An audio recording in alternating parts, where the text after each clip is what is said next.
Padre nuestro, ahora llegamos a este momento del culto, un momento en el que tu iglesia, después de que te hemos alabado, hemos dicho lo grande que eres, nos hemos puesto a tu disposición como huestes del Rey. Queremos escucharte, queremos estar atentos a lo que tú tienes de mensaje para la iglesia y que solamente un servidor sea eso, alguien que te sirve y que da en voz audible tu mensaje. Gracias en el nombre de Jesús. Amén. Amén. Bueno, a sus lugares, hermanos. Somos una iglesia cristiana. El centro es Cristo. Creemos en el Espíritu Santo y también es central. Creemos en el Padre, también es central. Pero en gran medida nos movemos alrededor de la cruz de Cristo, de su mensaje, del Evangelio de Cristo. Antiguo Testamento habla de Cristo, Nuevo Testamento habla de Cristo. Todo en nuestro ser es Cristo. Sin embargo, también queremos platicar en esta mañana sobre un personaje que no es Cristo, pero que es un mensajero de Cristo. Es un apóstol de Jesucristo, así se presenta.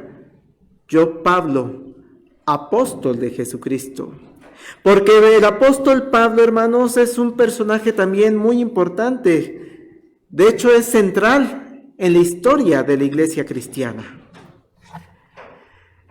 Y sabemos, creo que la mayoría de nosotros hemos escuchado en algún momento de nuestra vida parte de la biografía de este importante personaje. Pero quisiera resaltar algunos acontecimientos centrales en la vida del apóstol Pablo. Y esto después lo vamos a ligar al inicio de la carta que le escribe a los Gálatas. Vamos a hablar sobre Pablo entonces, por ejemplo. Sabemos, comenzando con Cristo, Jesús murió más o menos, la fecha exacta no se tiene, por ahí del año 30, año 33 después de Cristo. Sabemos que en ese periodo es cuando fue muerto, crucificado, resucitó el Señor Jesucristo. Y para fines prácticos, consultando algunos libros, podemos ir diciendo que Pablo, cuando era Saulo de Tarso, aparece por primera vez en la Escritura, se calcula por ahí del año 34 después de Cristo. Es decir, 1 o 2, 3 años después de que Cristo resucitó y se fue al cielo, aparece Pablo, pero con otro nombre. Recuerden que es Saulo. Muy poquito tiempo después de la ascensión de Jesucristo a los cielos. Pero esa primera referencia, sabemos muchos de nosotros, no es nada positiva. Cuando vemos allá en Hechos capítulo 7, versículo 58,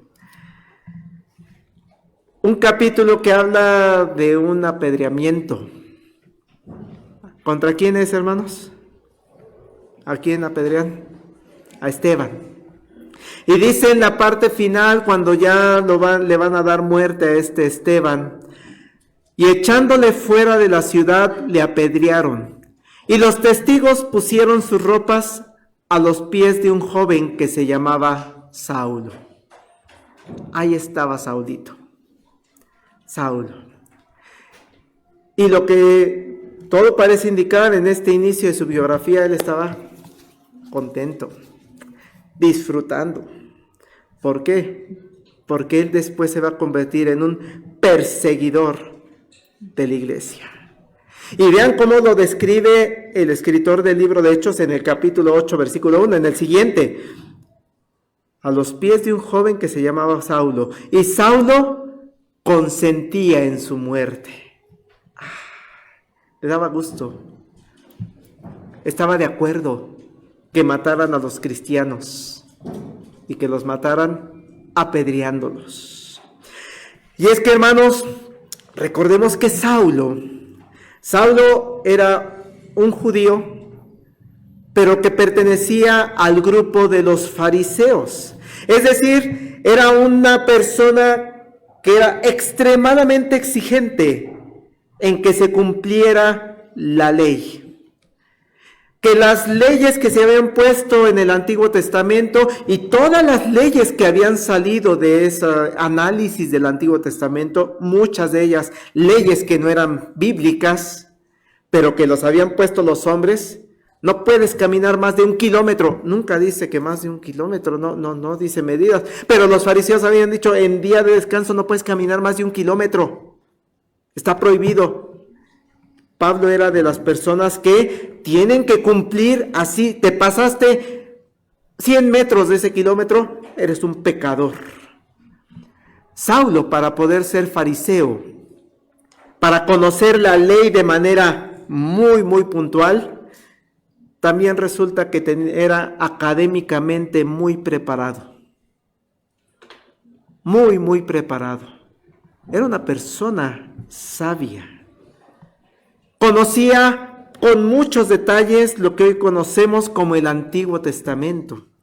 Se había leído seguramente a los profetas, a los libros históricos, a los libros de los salmos, los escritos. Todo lo había leído, lo había analizado Pablo. Por eso, allá cuando él mismo se describe en su carta a los Filipenses, capítulo 3, versículo 5, él dice, circuncidado al 8º día, del linaje de Israel, de la tribu de Benjamín, hebreo de hebreos, en cuanto a la ley, fariseo. Él dice, sí, yo era fariseo y conocía bastante bien. Pero ese celo de los fariseos porque se cumpliera la ley, Pablo, en ese momento Saulo, lo llevó a un extremo que cuando leemos los pasajes, hermanos, hasta da miedo. Porque él mismo se describe ahí en los Filipenses en cuanto a celo, perseguidor de la iglesia. Eso soy yo, eso fui yo, dice Pablo.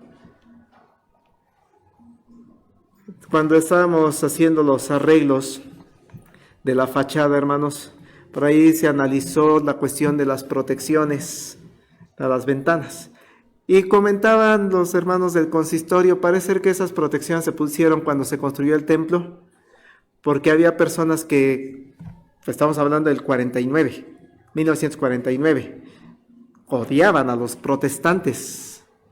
Y entonces venían y rompían los vidrios, perseguían. Entonces pusieron estas, el consistorio dijo, parece ser que ahorita Coyoacán está en paz, los vecinos están en paz, hay seguridad en general. Y ha funcionado. Pero imagínense decir, yo soy de los que rompía vidrios ahí en el templo de Allende 139. Ese era Pablo, perseguidor de la iglesia. ¿Y cómo lo hacía, hermanos?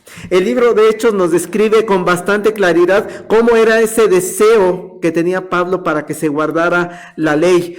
Hechos 8, versículo 3, vean cómo describe. Y Saulo asolaba las iglesias y entrando casa por casa, vean la palabra, hermanos, arrastraba a hombres y a mujeres y los entregaba en la cárcel. ¿Qué, papito? Vente. Hombres y mujeres, no, y por igual, arrastrándolos. Creo que hay escenas de películas, de series que nos pueden reflejar un poco ese tipo de actitudes. Otra descripción de cómo era este Saulo, Hechos 9, versos 1 y 2. Saulo, y aquí lo que en lo personal me impresiona es cuando dice, respirando aún amenazas y muerte contra los discípulos del Señor. Me la vas a pagar. Respirando amenazas y muerte contra los discípulos del Señor, vino al sumo sacerdote y le pidió cartas para las sinagogas de Damasco, a fin de que si hallase algunos hombres o mujeres de este camino, los trajesen presos a Jerusalén. De miedo. Pero recordando el sermón del domingo pasado, hermanos, decíamos, hay personas transformadas por Cristo mismo, que se quitaron su ropa fea, sucia, de pecado, y se pusieron una ropa nueva de cristianismo. Según algunos estudiosos, es ahí por el año 35 después de Cristo. Es decir, 33 más o menos, Cristo va al cielo. 34, la muerte de Esteban, y Pablo estaba de acuerdo. 35, pide esas cartas para ir a Damasco. Y en el camino ocurre uno de los más grandes cambios que ha habido en la historia de la humanidad. Allá en Hechos 9, versículos 3 al 6, lo describe el escritor de Hechos. Mas yendo por el camino, aconteció que al llegar cerca de Damasco, repentinamente le rodeó un resplandor de luz del cielo. Cayendo en tierra, oyó una voz que le decía: Saulo, Saulo, ¿por qué me persigues? Qué interesante, hermanos. Saulo es perseguidor de la iglesia. Y esa voz le dice: ¿por qué me persigues? Y es Jesús el que está hablando. Es decir, quien persigue a la iglesia está persiguiendo a Cristo. Quien persigue a la iglesia está persiguiendo al mismo Jesús. Y entonces Pablo le dice: ¿quién eres, Señor? Y le dijo: yo soy Jesús, a quien tú persigues. Dura cosa te es dar coces contra el aguijón. Hasta se me pone la piel chinita, ¿no? Yo soy el que estás persiguiendo. Te estás pasando. Estás mal. Él, temblando y temeroso, dijo: Señor, ¿qué quieres que yo haga? Un cambio radical en la vida de Saulo. Así Saulo, ahora usando el nombre de Pablo, va a ser uno de los principales promotores de que el evangelio de Jesucristo se expanda por todo el mundo. Que el mensaje que dejó Cristo va a llegar ahora a otras personas. Que lo que dijo Jesús acerca de su encarnación, lo que dijo en su ministerio, lo que significa la muerte, el entierro, la resurrección de Jesucristo, se va a dar a conocer a gran parte del mundo, a todas las ciudades. Por ello va a llevar incluso a cabo varios viajes. Va a visitar pueblos, va a visitar ciudades, porque Pablo dice: todos deben conocer el evangelio de Jesús. Las buenas noticias que hay en torno a Jesucristo, aún en medio de peligros. Cuando revisamos el libro de Hechos en los miércoles, hermanos, vimos momentos en los que terminó tirado y que incluso las personas pensaban que estaba muerto. Así de grave. Veíamos la carta de los Colosenses que la escribe en la cárcel. O sea, le va mal, es herido, perseguido y hasta los dejan medio muerto. Así de radical es el cambio de una persona que sigue el evangelio de Jesucristo.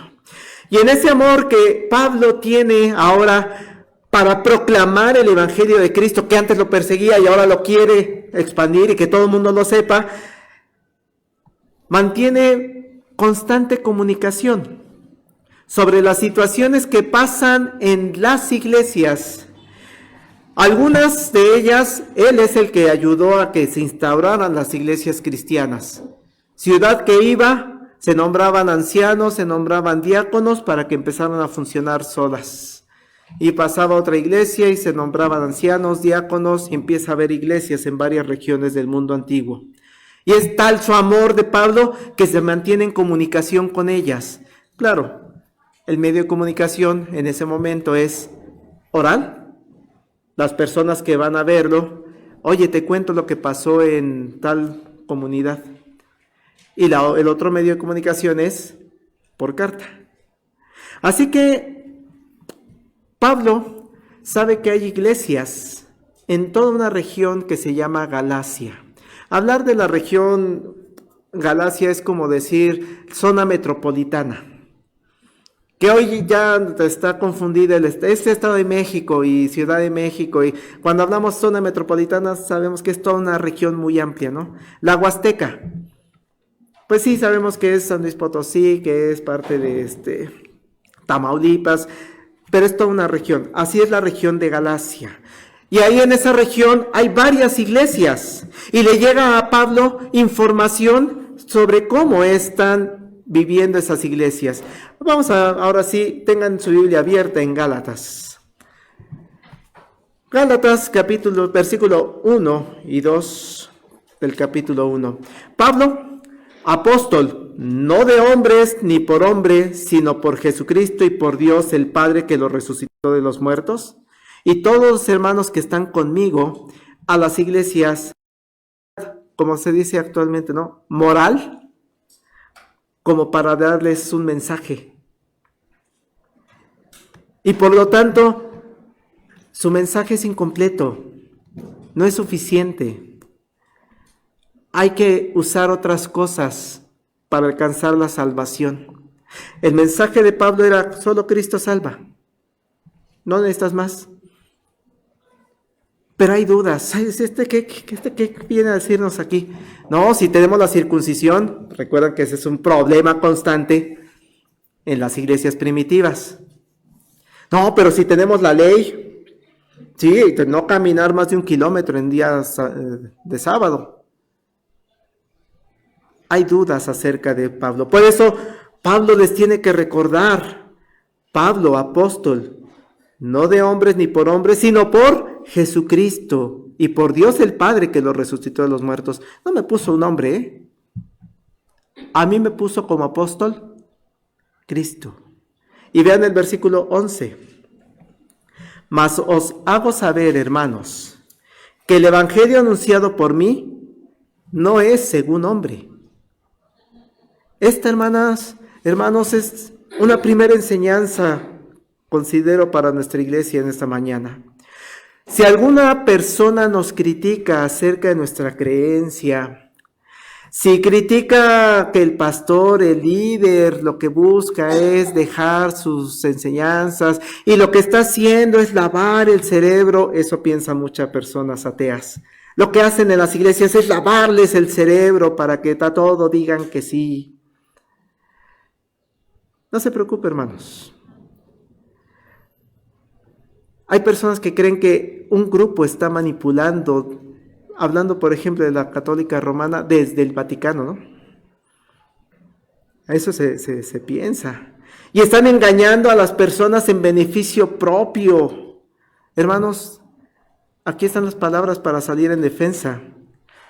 Le pueden decir a esta persona: discúlpame, pero lo que se enseña en mi iglesia, en concreto en la Iglesia Nacional Presbiteriana Getsemaní, que es donde me congrego, no viene de personas. Mas os hago saber, hermanos, que el evangelio anunciado por mí no es según hombre. Por eso en la oración inicial, hermanos, todos los domingos, el pastor, el predicador, lo que pedimos es: no dejes que yo exponga lo que yo creo, sino sé tú, Dios, el que habla a la congregación. Que sea tu palabra la que se habla y se predica. Sí, es cierto. Lamentablemente sabemos de casos donde sí se ha utilizado el nombre de Jesús para obtener beneficios personales. Vamos, con base en el tamaño del billete que tú depositas, va a ser el tamaño de bendiciones que vas a tener. Sí, hay comunidades así. Pero eso escuchaba un TikTok en la mañana y decía: eso es fraude, ¿eh? Porque cuestionaban: es que ¿por qué? Y sí decía ese pastor: es que eso es fraude, ¿eh? Eso sí está mal. O también sabemos de púlpitos que se convierten en vitrinas para dar mensajes personales, ¿sí? Sí sabemos que hay púlpitos que se convierten en lugares para crear ideologías, filosofías, como lo veíamos hace unos domingos. Y si no crees en mi filosofía, estás mal. Pero por eso las iglesias cristianas en general, y la iglesia local, en concreto nuestra iglesia Getsemaní, ¿qué es lo que tenemos que hacer? Los ancianos, ¿qué es lo que tienen que hacer los diáconos? ¿Qué es lo que tienen que hacer los líderes? ¿Qué es lo que usted tiene que hacer, hermana y hermano? Estar sumamente atento a lo que se predica desde aquí. Y que cuando detecten algo que no cuadra, se lo digan al pastor, se lo digan a los ancianos. Oiga, el pastor dijo esto, ¿es bíblico o no es bíblico? Y para ello se requiere estudiar la Sagrada Escritura. Dice el verso número 12, pues yo ni lo recibí ni lo aprendí de hombre alguno, sino por revelación de Jesucristo. Pablo sabía muchas cosas, En verdad, hermanos, la gran mayoría de las personas consideran a Pablo una de las personas más sabias de su época. Dominaba varios idiomas, conocía a profundidad el Antiguo Testamento, conocía cuestiones legales, conocía de muchísimos temas. Pero él hace la aclaración, lo que yo enseñé no viene de hombres. Lo que yo enseñé viene directamente de Jesucristo. No ha salido de mí, yo pude haberles enseñado tantas cosas. Lo que yo les enseñé viene de Jesús mismo, quien me reveló el mensaje, tal y como se debía llevar. Y hace todas esas aclaraciones, por ejemplo, que no está influenciado por hombres, diciendo, ni los apóstoles, es que seguramente los apóstoles por ahí metieron mano y le dieron, no. Hace una aclaración, si piensas que son los apóstoles los que me están manipulando, los que me están manejando, ¿qué crees? No, vean el verso 15 en adelante. Pero cuando agradó a Dios, que me apartó desde el vientre de mi madre y me llamó por su gracia, revelar a su Hijo en mí, para que yo le predicase entre los gentiles, no consulté enseguida con carne y sangre, ni subí a Jerusalén a los que eran apóstoles antes que yo, sino que fui a Arabia y volví de nuevo a Damasco.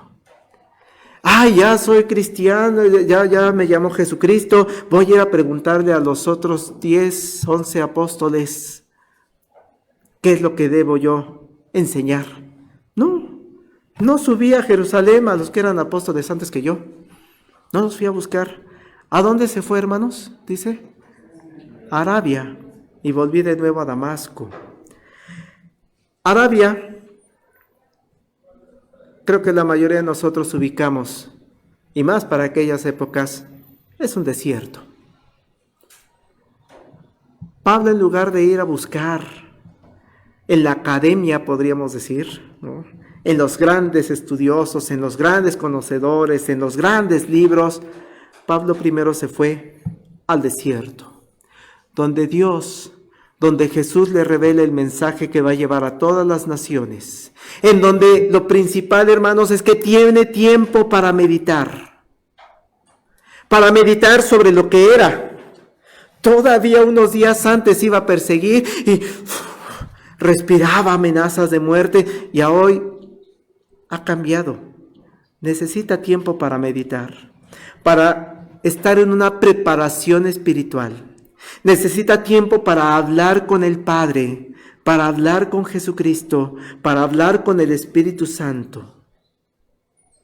Es lo primero que hizo, apartarse. Segunda cosa que hizo fue a Damasco. Y decía un escritor, ¡qué valentía! Porque ¿a qué iba a Damasco en un principio? A buscar a quién encarcelar. Y después de haber entendido y meditado en la soledad con Jesucristo y con Dios, va al lugar al que iba a hacer cosas malas, y ahora va a hacer cosas en pos de Jesucristo. Verso 18 y 19 sigue haciendo esas aclaraciones del que su mensaje es el Evangelio de Jesucristo. Después, pasados 3 años, subí a Jerusalén para ver a Pedro y permanecí con él 15 días, pero no vi a ningún otro de los apóstoles sino a Jacobo, el hermano del Señor. O sea, lo vi como diríamos en términos coloquiales, de rapidito. 15 días estuve con él. Y al otro apóstol que vi fue a Jacobo. Hola, hola. Si la primera enseñanza de hoy, hermanos, era que debemos cuidar que nuestra iglesia no se enseñe en ideas de hombres y que esa sea nuestra defensa ante los ataques. La segunda enseñanza para este día es: no caigamos en prácticas. Para no caer en este tipo de prácticas, debemos predicar el Evangelio. Pero predicar el verdadero Evangelio de Jesucristo requiere preparación, requiere comunión, requiere meditación directamente con Dios en una primera instancia. Eso es lo que requiere el pastor, hermanos. Para poder predicar requiere sus momentos de estar en comunión con Dios. Eso es lo que requieren los ancianos. Eso es lo que requieren las personas que dan temas con la femenil. Las maestras, maestros que dan clases con los niños. En una primera instancia es momentos de meditación, de recogimiento. Debemos estar en constante comunión con Dios. Pero también usted, hermana, que tal vez no está aquí en el púlpito, pero que está predicando a todas las personas con las que se encuentra. Que está predicando con su hijo, con su hija, con su abuelo, con su abuela, con sus sobrinos. También requiere esa comunión con Dios para poder entender la voluntad de Dios, la cual es agradable y perfecta. Todos busquemos esa tan íntima comunión con Dios antes que entrar al seminario y todo. Sí, es importante. Si tienen llamado al seminario, métase, vale la pena. Pero antes de eso, meditación.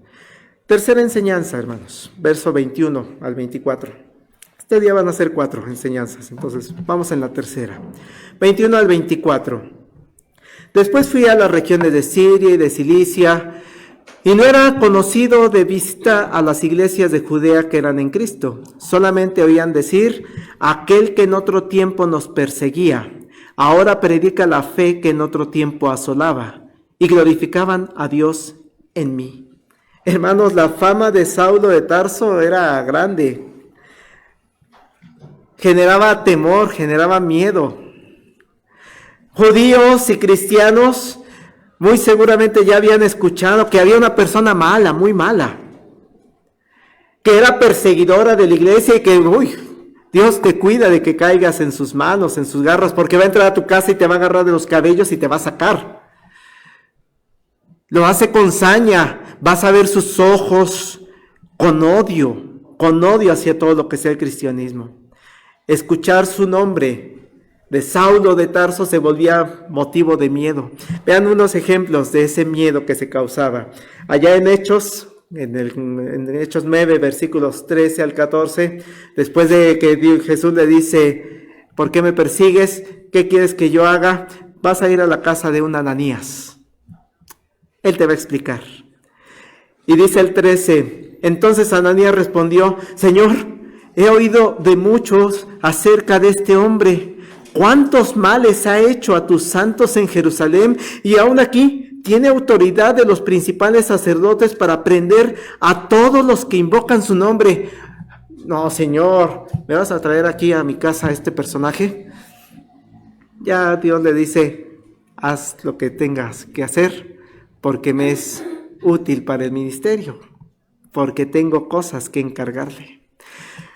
Otro pasaje de ese miedo, Hechos 13, 26. Cuando llegó a Jerusalén, trataba de juntarse con los discípulos. Pablo. Cuando llegó a Jerusalén, trataba de juntarse con los discípulos. Pero todos le tenían miedo, no creyendo que fuese discípulo. Qué impresionante, hermanos. Pero el Evangelio de Cristo, para empezar, lo cambió a él. es un nuevo personaje. De ser uno de los más grandes perseguidores de la iglesia cristiana, ahora va a ser uno de los grandes promotores del cristianismo y de la expansión del cristianismo.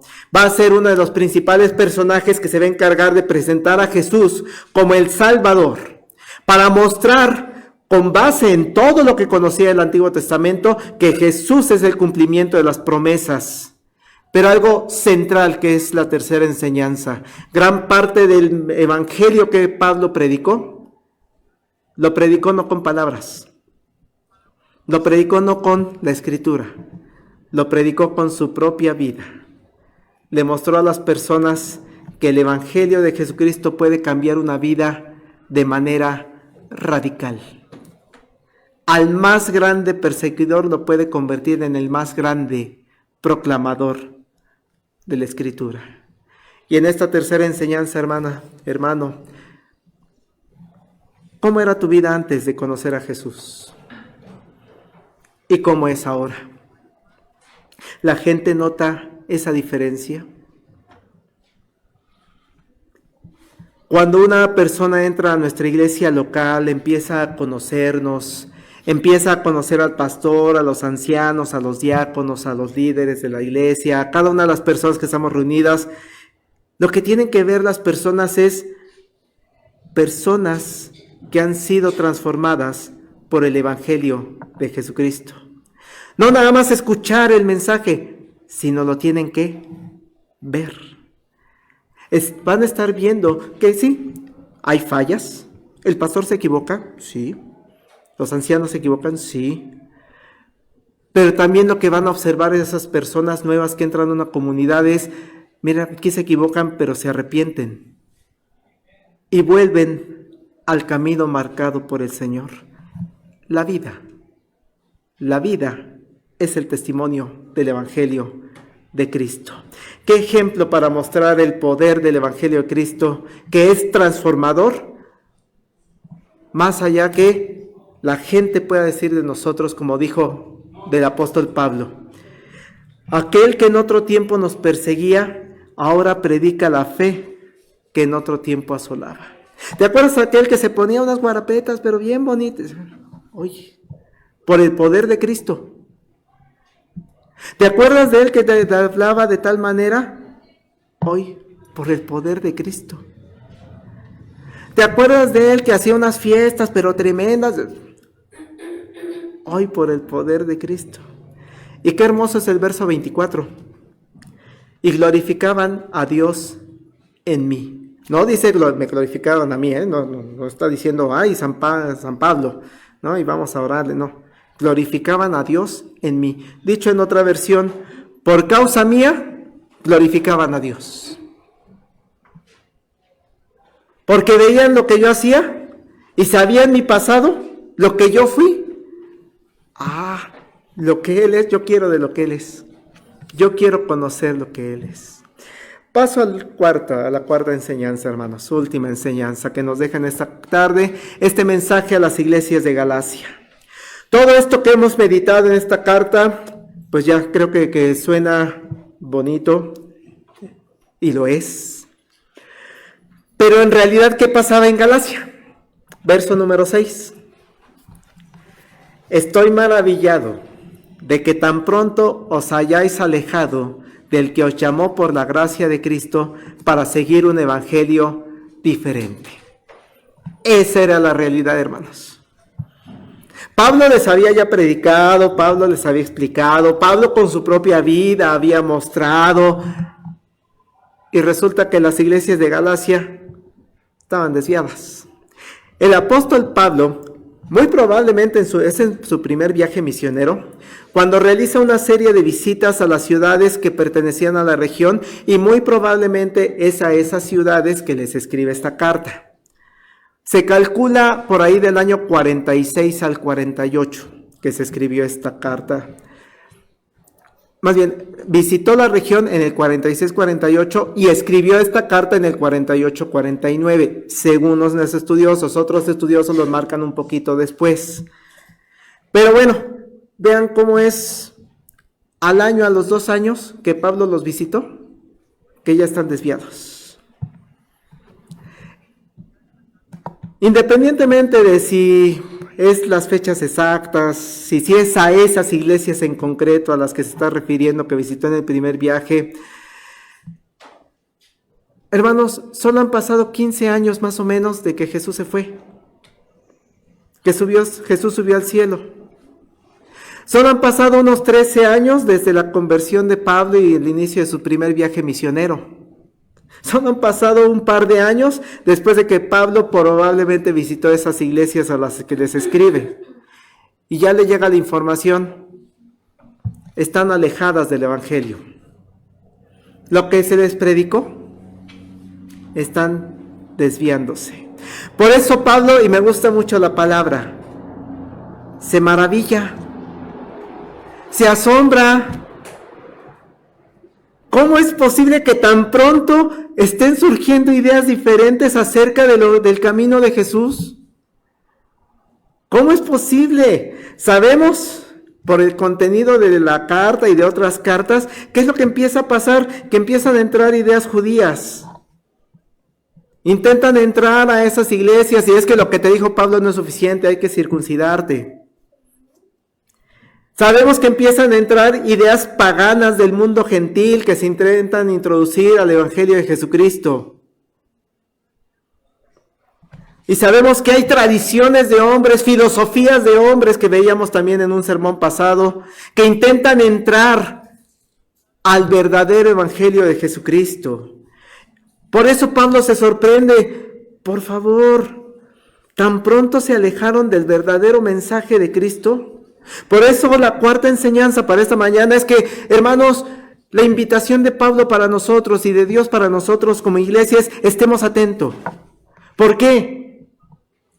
Porque si en 3 años, en 15 años, entraron ideas extrañas a Cristo, ¿qué habrá pasado en 2000 años, hermanos?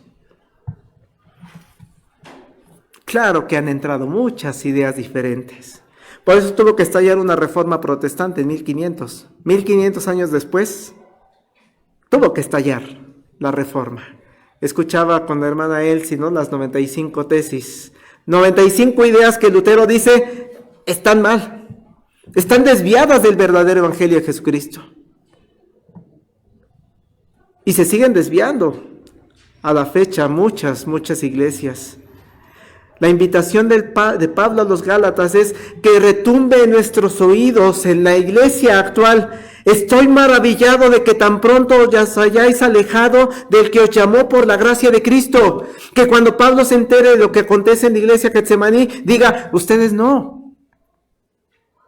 Ustedes siguen apegados a la gracia de Cristo.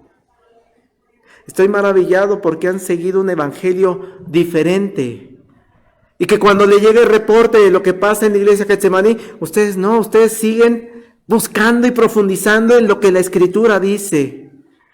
Y hace la aclaración en el verso número 7. No que haya otro, No, es que no hay otro evangelio. No que haya otro, sino que hay algunos que os perturban y quieren pervertir el evangelio de Cristo. Lo que se les enseñó, eso lo están tergiversando y están metiendo ideas que no son. Mas si aún nosotros, y hace la advertencia y esa advertencia para nosotros como iglesia, si aún nosotros o un ángel del cielo os anunciare otro evangelio diferente del que os hemos anunciado, y vean la palabra tan dura que utiliza, sea anatema. En otras palabras, que caiga bajo maldición. Eso está mal, hermanos.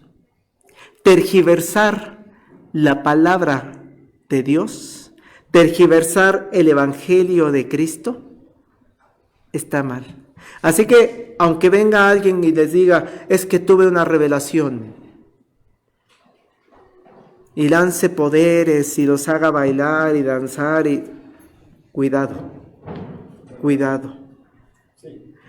Como antes hemos dicho, verso 9, también ahora lo repito, si alguno os predica diferente evangelio del que habéis recibido, sea anatema. Iglesia de Cristo, hermanos, debemos estar atentos. Cuarta enseñanza. Debemos conocer, escudriñar la Escritura a fondo. porque por eso se desvía la iglesia, porque desconocemos la Escritura.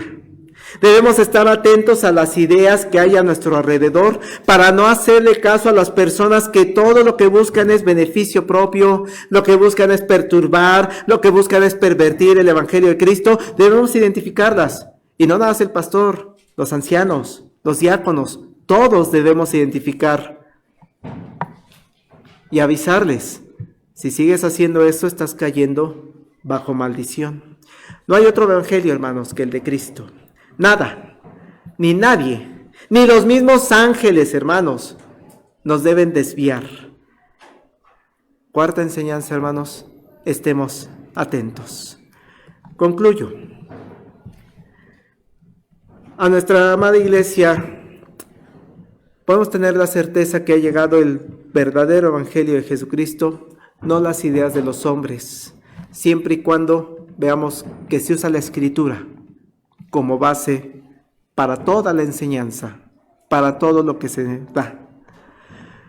Pero además, no solamente vamos a tener la certeza de que nuestra iglesia es del Evangelio de Jesucristo por la forma en la que se aborda la Escritura y que todo está basado en la Escritura, sino porque también van a ver las personas que nos visitan que hay personas transformadas,